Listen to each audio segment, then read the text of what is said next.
right, we are loaded up. We are rolling. Headed down to Dale Mears Racing Engines to dyno the 352. Got the sun rising in the east, reflecting off my bald head.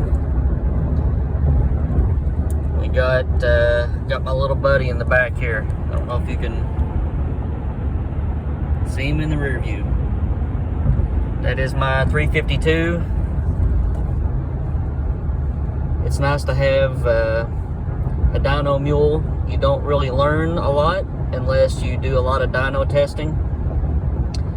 And you know, I can have cams ground or build different, you know, scenarios of engines, but you don't really know if you're doing good or if you're progressing until you try different things.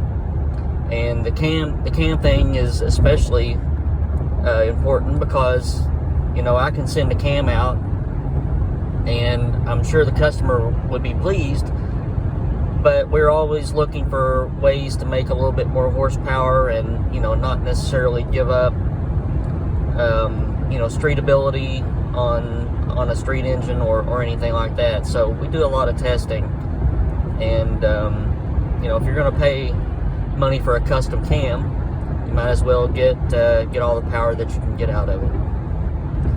So we got about an hour and probably about an hour drive to go.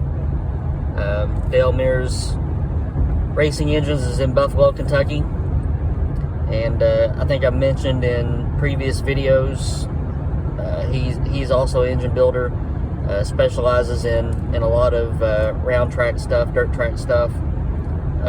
He drag races himself, and they build some pulling truck engines and everything. So it's nice to go down there and hang out with some engine builders and just play around. But this is the 352,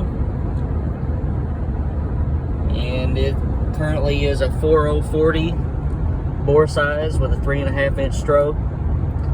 We got Molnar rods and some custom Race Tech pistons with a 1mm ring pack. Pretty small stuff, but what we're going to for our street engines and a lot of our racier stuff as well.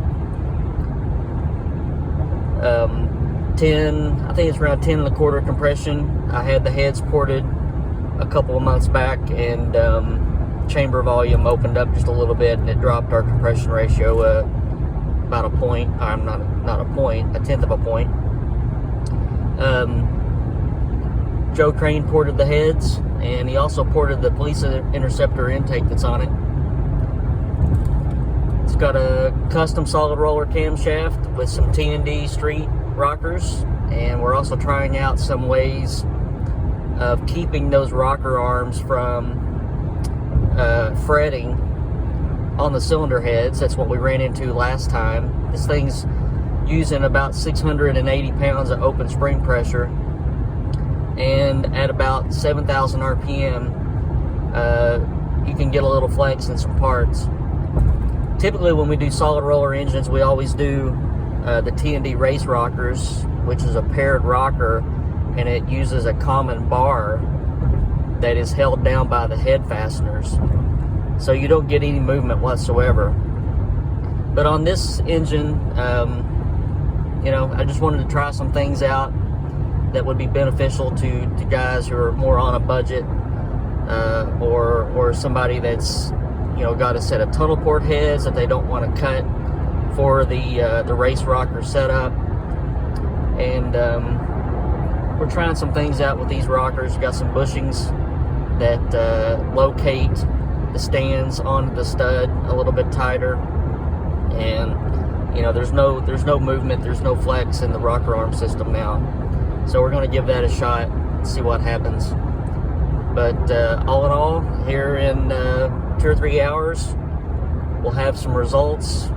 And basically right now I'm just trying to see what the addition of the ported cylinder heads have done.